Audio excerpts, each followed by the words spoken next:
the committee that put this whole thing on. So they do deserve another round, so please give them a round. Okay, so I usually like to try to have fun with presentations and stuff, make some jokes, insult some people or whatever. I didn't know we were going to have so many North Dakotans and Montanans here today. I really would have teamed up with some of my better jokes, but unfortunately I don't have them. So what I'm actually presenting to you is kind of these rapid fire talks. Is we want to talk about grassland restoration in an urban setting.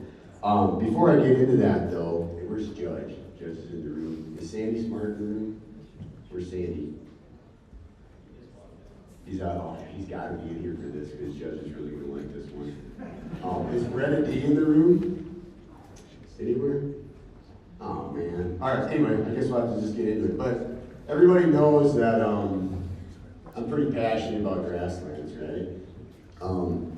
Oftentimes, Judge, accuses people like myself and Sandy Smart, Joe Blastic. Joe Blastic and I get accused for soapboxing on grasslands for our passion. Sandy gets accused, well, for obvious reasons. He needs one. But that didn't land. Oh, sorry. Anyway, but I end up talking a lot about the threats to grasslands. A lot of times conversion and farming conversion and chemical impacts and urbanization or forestry or trees, impacting your grasslands or, grazing management. So I don't often get to do the, maybe the lighter types of talks just on celebrating grasslands. And our speakers yesterday really covered the gamut of some of those threats, and also those inspirational stories of where we can go with human health and all that stuff. But one in particular speaker really knocked it out of the park yesterday, and that was Bretta D. He covered everything we needed to know, and all of those threats and all of those really important pieces of the puzzle. So I brought, if he was here, I got Brett his own soapbox. And I stole it from the laundry in the hotel here, but anyway, that's Brett's door prize if he shows back up. So anyway, I thought that was fun. All right, this project in Watertown is, near Watertown is the Native Tallgrass Prairie Restoration Project by the Isaac Walton by the Compesca chapter of the Isaac Walton League. And this is just kind of a rundown of a fun prairie story. About 135 acres by the city of Watertown. The Isaac Walton League approached the city of Watertown back in 2010, and they wanted to basically take over management of this open space. And they were granted that for about $1 a year on a lease. I'm not part of the Isaac Walton League, so I helped with kind of the initiation and management of this. So I'm going to be pretty light on facts. Facts don't really matter on this one. But the background is that there was about 26 or 30 acres of farm ground down in the corner, and the remainder of it was actually virgin sod, and is, I should say. And so Isaac Walton League wanted to have a native prairie project near Watertown. So as for management, how this came about back in 2012, so that started in 2010. In 2012, we burned that little 26 acres off and maintained it throughout the summer with chemical fallow because it had some pretty serious weed issues. And then it was planted back in the fall of 2012. The Nature Conservancy donated seed. Isaac Walton League got a grant, and they basically did a fairly high diversity restoration on that 26 acres right here. And that was a snow seeding, and I don't have time to go into all these technical details, but that was a snow seeding, dormant seeding for that prairie. Since that time, it's been kind of a nice little community gem. I only just picked a few tidbits over time, but in 2014 there was an assessment of the site. Something like, over 20 of the native flowers and forms were showing up everywhere, but also Savannah sparrows, marsh wrens, pheasants. It was just, people were just having a good time visiting the site. Pretty good mix of grasses and native forbs. And then in 2017 on a prairie walk, they actually found this nodding ladies tress, which is in the virgin sod part of it. So it's just kind of a neat project on the outskirts of town. And now I'm just going to kind of give you some visuals of the prairie restoration. So this is kind of fun. This is just in a lot of people's backyards in Watertown, and just the ability to celebrate and have that grassland in their backyard. Okay, so it's just a nice fun prairie project available. There's a skipper, some type of skipper, I'm not sure.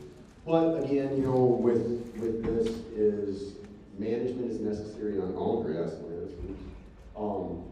And so here again, we've got the beginning of like a cedar tree and deciduous tree problem. There hasn't been any management on the site now for the last decade or so. So these are just a reminder that as we have these prairies, they need disturbance, they need management, they need to be maintained. Here again, we've got, you know, it's about a 15-year-old project now in regard to, we've got cedar trees encroaching pretty well. The interesting thing about this 135 acres is, you know, to have a sense of place, a sense of discovery that close to the urban center is really important. We often talk, you know, and I'm a scale, I'm a big scale person. And it's hard to invest time and energy into some of these garden plot type places, but they are super important for people that don't have an opportunity to get out on the big scale. What I haven't told you so far is really the context of this project. So this is that 135 acres, but that's what it's surrounded by. And that's a hard map to see, so I'm just going to call out some things that really make this interesting. Okay, that's that pink is a 135 acre prairie. And like I said, okay, so we got our little token wildlife. We've also burned there, and we've done chemical application there, right? But what you don't see yet is the fact that there is a 4-lane highway, an industrial park, an airport, several housing developments, racetrack, campgrounds, recreational fishing and boating on Lake Compesca, and 2 golf courses all around this thing, right? That's good and bad. It's great for opportunity and exposure. It really makes management difficult. So the contributors to this project all really have been working together to make management available in that kind of that context of that tight space. The Bauman Lake and Nature Conservancy, South Dakota Game Fishing Parks, and then the City of Watertown Emergency Management System, because we burned literally in that, you know, we burned I think 30 acres on that fire. And it took some coordination over a couple of years to pull that off, and just for argument's sake, you know, they took all the emergency management offices in the city of Watertown and the county come together to get that you know, to allow us to have that fire and get that done.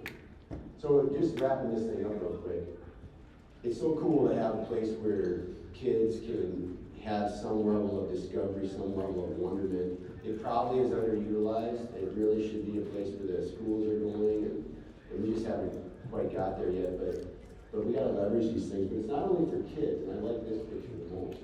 Look how happy she is, you know. Adults can have a sense of wonderment too, and something that if they've never experienced before, I don't care what age you are, you walk through a diverse flowering prairie, and it does something to you. You start having a sense of wonderment that you might never have had.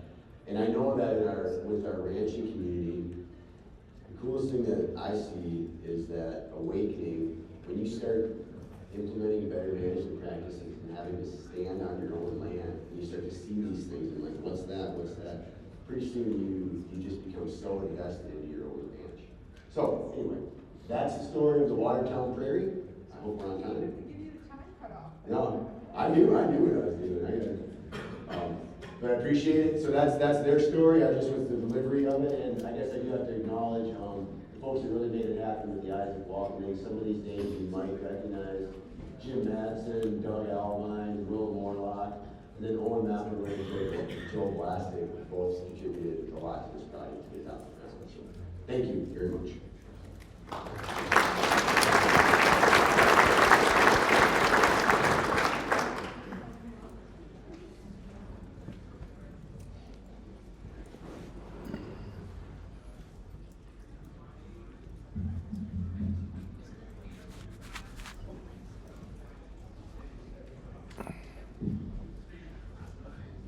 Hello again. I'm going to sit down as a more informal presentation today. So for those of you that didn't see me present yesterday, I'm Desi King. I'm the Conservation Programs Manager with Winnett ACES out of Winnett, Montana. So today, I feel like yesterday I talked about the inspirational story. I think Winnett ACES in itself is an inspirational story. And we get questions all the time from people asking us to come meet with them. How did you do it? And I have a couple points today that I think are important. I think Winnett is the county seat. It's one of 2 communities in the county, so that makes us unique. We are it, right? We do the community enhancement with conservation because we won't survive without them. And we are the only group in town that can do it. That's not to say there's other groups in town. There's a Lions Committee, the Lions Club that's done benches and does the flowers. The school is active. There are other groups, but when we're looking at Blackfoot Challenge on the west side of Montana, Ranchers Stewardship Alliance, they're in areas that are larger population, and so they have other groups that are doing them. So we're doing everything because that's what we need to survive and provide for grasslands in our area. I'm gonna pull my notes up real quick. So there's one quote I think it's on everything I can think of for ACES. Never doubt that a small group of thoughtful, committed citizens can change the world. Indeed, it's the only thing that ever has. So I think that rings really true for Winnett ACES. And I think there's specific people in that have found their passion, that have made it their life's goal to see that come to fruition through Winnett ACES. An example of that, succession planning. We are trying to get the term generational health, ranch health. Succession planning makes everyone want to puke, but it's necessary. So we have one community member that's really important to her. She is very active on the land committee because she wants to see the next generation have the opportunity. Personally, it's Charlie and Reba's aunt and uncle. I'm pointing to the screen because yesterday I used Charlie and Reba as an example. Charlie and Reba were a couple that are active in ACES. Their aunt and uncle worked on a transition to transition the ranch to them. So their aunt and uncle approached all the nephews and said, we want to give you guys an opportunity. If you want to come lease from us and then with the intent of buying, we'll work with you on that to make it feasible. So they did that with Charlie and Reba. They then bought another place and are working on transitioning that. They're leasing it out to a young couple that's part of the community. And this is just something that Diane has been adamant that it needs done and that someone's got to do it and do the generational transfer. So they've now done it with 2 places and are now on a 3rd place. And I'm not sure what their plan will be next, but I think that part of what makes Winnett unique is that we've found those passionate people now have a place to go. So I think any community can do what we've done. I think it needs to fit your area, right? Blackfoot Challenge does different things than we do. There's another group out of Oregon called Wallow Resources that is more local, South Dakota Grasslands, does it on a state scale. So I think that's one thing that makes Winnett unique, and that is one thing that can be transferred over to other people is you gotta be passionate about it and you gotta take the reins and go with it. I think another thing that has made Winnett successful is using the resources and trusting that the talent will come. For Winnett itself, for Winnett ACES itself, our director's name is also Laura. Seems to be a good name for executive directors. Laura's from the area and had a passion. She had been on the board and eventually was taking over operations coordinator, and then ACES got to the size where they needed an executive director full time. And everything is in Laura's head. We've been running this whole thing with Laura putting together the ideas with everyone else. I don't want to discount everyone else's input. But we grew to the size that we knew we needed a conservation programs manager. My story is I worked been in Nevada, from Nevada, practiced law in Montana, and had been wanting to get back to collaborative groups. So I had worked for Pheasants Forever, but I had seen the work that ACES was doing about 2019 and was following it. I like to tell my husband that I knew about ACES before he did, because he's from Winnett.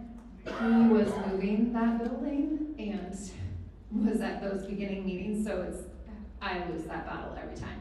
But I like to tell him I was watching ACES long before he did, because I was intrigued by this small group that was small but mighty. So then it just worked out great, and I feel like I was a good fit for the team. And then when I applied, we had another gal that had an education background, and ACES was already putting together the job description for the education job. We knew it was coming down the pipeline. We didn't know who was going to fill it. And I think in small communities, we say, oh my gosh, who's going to do it? Where are we going to get someone? There's talent out there. They just need the right format and the right environment to show their talents. So when I got the job, there was another person that had applied for it, and Laura said, you didn't get the job, but we have this education job coming up. Please apply for it when it comes. She worked for Extension and was looking for a change. She has been a great fit, right? She's done the 4-H thing, she's done education on a much larger scale. So when her job description came out, we already had down the pipeline that we're gonna need a community enhancement coordinator. And another gal applied for Jen's position, and Laura said, we don't have anything right now, keep us in mind. Eventually we had the funding come through for the community enhancement coordinator, and Laura came to the staff and said, what do you guys think of Charcy? And we were like, heck yes. So Charcy and Jen are in the area. Winnett is about 20 miles from Grass Range. So two small communities. Grass Range is in Fergus County, so Fergus has the county seat.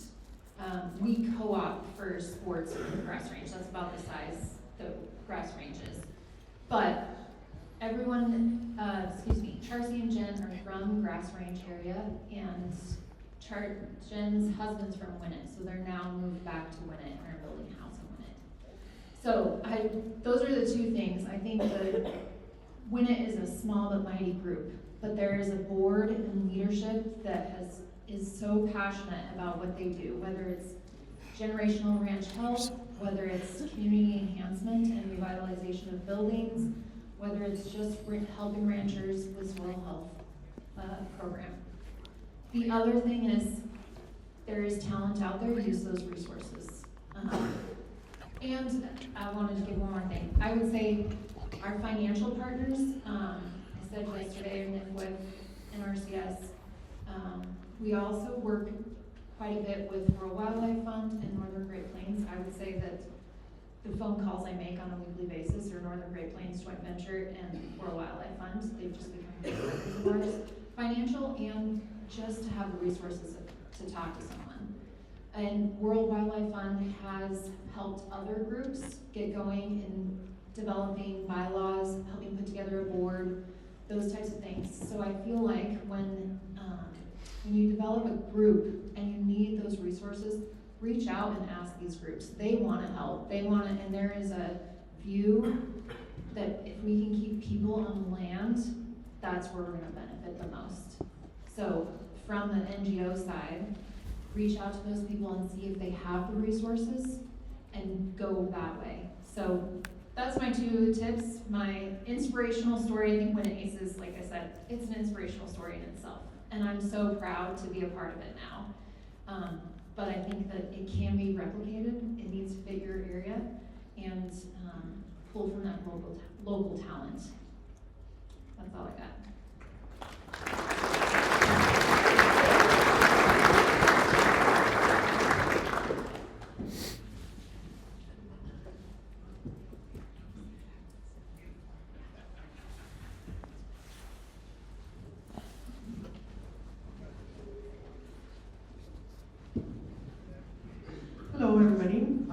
Jewel Bork. I am the program manager for South Central RC&D.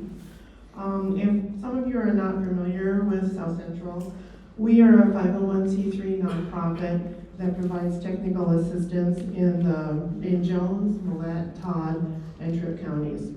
Our logo is making things happen in South Central South Dakota. But what I have learned is that making things happen doesn't always happen very quickly.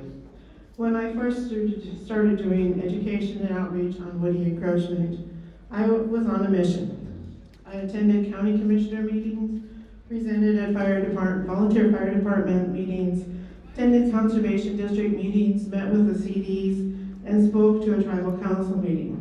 I was even talking to real estate agents. And what I found out was mixed reviews. I heard anything from, well, I really like those cedar trees because they provide lots of protection for my cattle, to, I am too old to deal with this problem, I'm leaving it for the next generation. And then others I found was a four-letter word, especially when there is somebody standing in your face telling you, you are not going to tell me to burn my land. But after all of those issues, I found a gentleman that I spoke with. His name is Tom Hausman. I found out that Tom was doing the same work in East River as I was doing West River. And he gave me some very good advice. He said, Jewel, just be patient. This is a new concept for people to deal with, and they have to get comfortable with the idea. So just be patient. That was good advice. And then my husband gave me even a bigger reality check. One day when I was talking to him about a prescribed burn workshop that I was organizing, he looked at me and he said, have you forgotten? And I said, forgotten what? And he goes, don't you remember when a devastating wildfire came through our place and burnt 2/3 of our land? He said, we lost our spring, our winter, our fall grazing. He said, we lost part of our hay field and a lot of hay that we had not hauled in yet. And then I thought about that fall moment. I thought the fire came through in September and it was devastating. We didn't know what we were going to do. And then it hit me.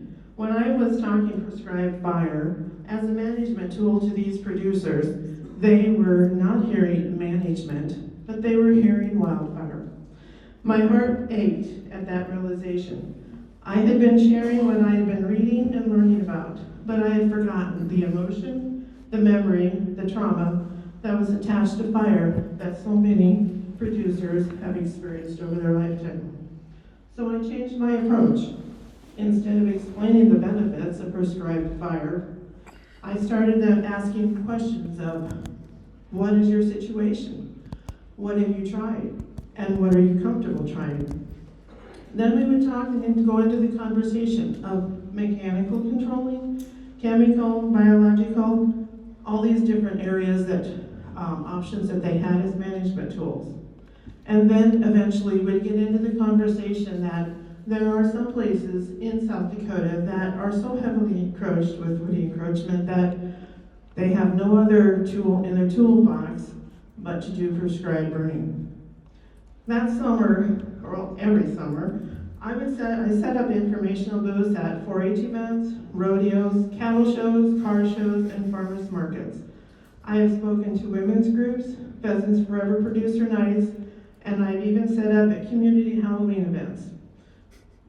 Other times of the year, I host workshops, I've had a bus tour and handed out hundreds of informational packets. But I'll be honest, with all that effort, I feel like I wasn't accomplishing anything. One day I had a conversation with Sean Kelly, and he said to me, you just need to find the right group of people to make this work. And I thought, where am I going to find these people? I have met hundreds of them. No one was ever talking seriously about forming a prescribed burn association. And I started thinking, maybe this just isn't going to happen. As I was planning our events for the year, I looked back at my sign-in sheets from workshops and events, and one county kept standing out, Tripp County. They consistently had strong attendance and asked lots of questions. Still, I hadn't found that door opener. Then one day, while I was set up at a car show at the Historical Museum in Winnett, a woman from Wawila stopped at my booth. Karen talked to me. She's telling me, oh, the cedars are getting so bad in our area, and I am so allergic to them. She said, we have just got to do something. Something needs to be done. And then she asked a very simple question. She said, would you come and speak in our community? And I said, yes. I later learned that this little community hall she was speaking at, or talking about, that she wanted us to attend, or bring a speaker into, did not even have running water. We had no indoor plumbing. And I thought, oh wow. But she asked, and so we're gonna go. Karen said, you send me the flyers, I will help you. So she hung up flyers, she made phone calls, she rallied her neighborhood. She even said, I'm even gonna make you some cookies. Sean Kelly agreed to be our guest speaker, and the turnout in that tiny little town that has a population of 5 was better than I had ever expected. Producers asked thoughtful questions. Cody Guring was also in attendance, and the conversations just continued long after the formal presentation had ended. Afterward, Sean said, I think you had some very interested producers here tonight. And I thought, wow, this really feels like a win. And it all started with one concerned citizen who doesn't even own land, but just loves her community enough to act. That success made me wonder, do we have enough interest to start a prescriber association in Tripp County? At my workshops, I had always asked participants to fill out evaluations. And one question that I have on there is, what kind of speaker would you like me to find and bring into your community? And one name kept appearing in all 4 counties. It was Dallas Mount from Ranching for Profit. So we invited him, and he came and spoke at 2 workshops, from one in Murdo and one in Winter. And I also asked him, I said, you need to speak on the economic impact of woody encroachment on our rangeland. When he started on that topic in Winter, the room just came alive. We had people saying, we really need to start doing something. We are losing acres every year, and we are looking to the south to our neighbors in Nebraska, and that is going to be us if we don't start doing something. Others mentioned, sure wish we had a prescribed bird association in Winter, or in Tripp County, I mean, but we just don't know how to get one started. There it was, the right people that Sean had been telling me about. At the end of the workshop, I invited all those interested producers to stay and meet me in the back of the room. And before we left that night, we had an informational meeting all set up to talk about forming a prescriber association. And today, I am very excited to say that we now have the Tripp County Rangeland Association, and we even have 2 members that are on the board that are from Winnett County. When they chose the name, several members said something very powerful. We're not here just to burn cedars. We're here to improve the health of our rangeland. Fire is just a tool. That statement was very powerful. It showed that these producers really have a love for their land, their stewardship, their commitment to productivity and sustainability. Tom's lessons of patience had paid off. Sean's encouraging words, you need to find the right people, mattered. And it all started with a concerned citizen in a town of 5 that I met at a car show and a group of producers at a Ranching for Profit workshop. Recently, after I spoke to a women's group in Myrtle, one of the attendees called me a few weeks later. She said, during all her trips to Sioux Falls for cancer treatments, she said, I never noticed an eastern red cedar. But now, after a recent trip for a follow-up doctor's checkup, she said, I see them everywhere. What I've learned through all of this is simple. You just never know when or where that person will show up.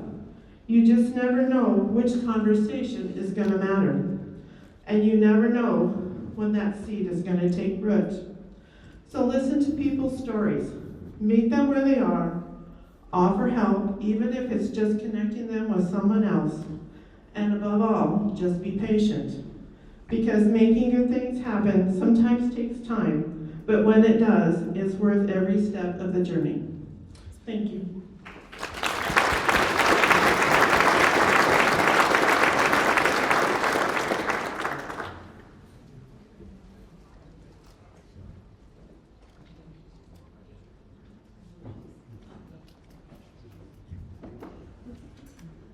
Good morning. Nitwaki Ambo Yokbili Majabi Oglala Lakota Hamacha Wambli Hochbi Oshpaya Utawakpala Elwati. Good morning, everybody. I'm Alex Romero-Frederick.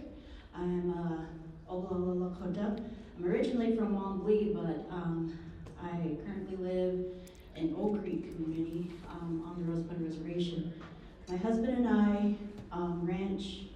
We own approximately 1,200 acres. We run on about 6,000 acres. We run buffalo and cattle and horses.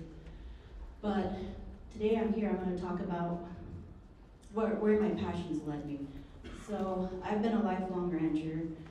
Grass has been my passion forever and ever. And currently now, I'm the lease manager for Tribal Land Enterprise in Rosebud, South Dakota. Tribal Land Enterprise is a corporation established by an act of Congress in 1943. It is a tribal corporation that was allowed to buy up fractionated interest. So this is a little bit different. So the history of South Dakota, a lot of these lands where our reservations are what we call allotted. Individual people back in the late 1800s, early 1900s were allotted 168 acres, all heads of household. That was fractionated down to the point where we have owners of land that own less than an acre. And TLE was established to stop that fractionalization and become a landowner. So TLE owns, and I looked it up because I was asked this morning, how many acres does TLE own? And in the 5-county area of what we just talked about here, Tripp, Todd, Millette, Gregory counties, we own just close to 900,000 acres in that area. And so with that stopping of the fractionalization, becoming a sole landowner, we're able to manage the land differently. We still have to fall under some BIA regulations, the Bureau of Indian Affairs. And I overheard somebody talking how it's so hard to deal on tribal land. But where I'm at, I was like, why don't you come and we can help you? Because there's a lot of these programs that are out there that we could work. Because the reservations, and I know Rosebud isn't alone, but Pine Ridge, Cheyenne River hold the largest amounts of intact, diverse, native grasslands. And so our goal is, at the Tribal Land Enterprise, is to protect those lands, enhance those lands. We've established programs in there with the last administration. We have what was called CREP, the Conservation Resource Enhancement Program, which allows us to still use the land, but enhance it in a way that never before were we ever able to do. Because before we had to depend on producers that lease land from us to enhance that land, to add water, to add fences, to improve the grazing. So now we're moving forward that TLE, as the landowner, is able to implement those practices, work with individuals. Because my motto is, once you know better, you do better. So we're working on doing better and bringing in producers and our neighbors that do business with us and enhancing that land and protecting that grassland, restoring it and making it, our dream is one of the best places. Like, I don't have slides, but I look at this mural and that's what it looks like on the Rosebud, the reservation. We have our elk, we have the buffalo. We have one of the largest buffalo herds, tribally run buffalo herds there, the Wolakota, and that's a TLE-owned ranch. That's over 25,000 acres in contiguous parcels. They all run together, and we run approximately 1,200 head of buffalo on that range. And we're watching what's happening. As a landowner and as the manager, we have to constantly watch. We work with REDCO, the Rosebud Economic Development Corporation there, and they have worked with the World Wildlife Fund to bring in this buffalo. And so we're watching to see what happens in the management, in the grasses, and how that's going to work out for us, because maybe we can extrapolate out from there. I'm kind of proud to say, even though I'm Oglala, I'm kind of proud to say that Rosebud has some of the most, when it comes to individual herds, we have the most in the reservation there. And as a lease manager, I'm pretty happy to see that. When we talk about moving towards that way, we're talking about these archaic BIA regulations that only allow us to graze during the growing season. And so we're working our goals to do better rotational grazing, because everybody knows here, the best way to degrade good grassland is just to graze at same time all year, same way all year, every year, in and out. And now we're moving towards, let's do something better. Let's, as owners of the land, let's create something. Maybe that will move and change federal policy, because we do have to follow that code of federal regulations when it comes to management practices, when it comes to executing leases. And so we're working towards maybe to become the example for other tribes in the future, and better business partners with everybody, to work in maintaining, protecting, and restoring this grassland. I don't know how long I'm doing it. 4 more minutes? I just, with my passion here, I was able to talk to and seen an old friend, and he reminded me, why we do this, and I'm so glad to be here at these gatherings, because there's so much knowledge out there. There's so many good partnerships that we can have, and moving forward, I just want to keep working towards that, because we all have the same goal here, is grasslands restoration. Being able to push our industry, our agriculture industry, because I'm a cattle person, I do depend on that, the markets. We need to move away where we have a better opportunity, and I think if we all come together that way, we can all benefit from working together.